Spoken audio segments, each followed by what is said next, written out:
Blackstone Publishing presents America's First Freedom Writer, Elizabeth Jennings, Chester A. Arthur, and the Early Fight for Civil Rights, by Jerry Mikorenda. This book is read by Kevin Kenerly.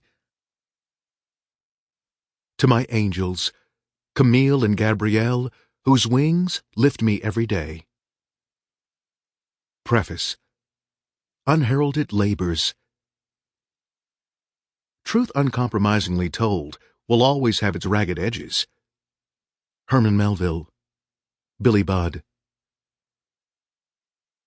Mass transportation is the uninvited guest in the lives of city dwellers. He keeps them up at night with his clanking and hissing, disrupts their meals, causes them to miss family outings, and is always looking for money. Surely life would be better if he just went away, if only for a day or so.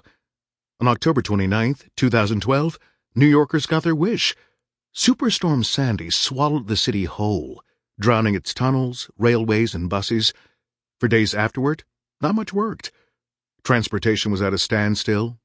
Suddenly getting to a job, crossing town, or going to an event was a major undertaking.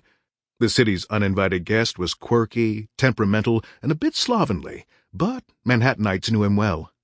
He was the guy everyone loved to hate.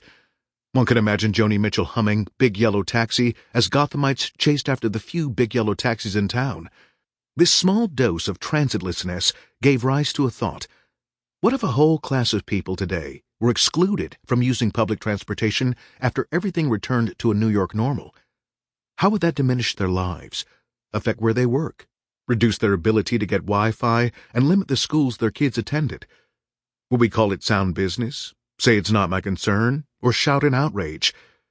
That shows in a relatable 21st century way just how important it was, and how much was at stake 165 years ago, when Elizabeth Jennings versus Third Avenue Railroad Company was on the docket in the New York State Supreme Court in Brooklyn.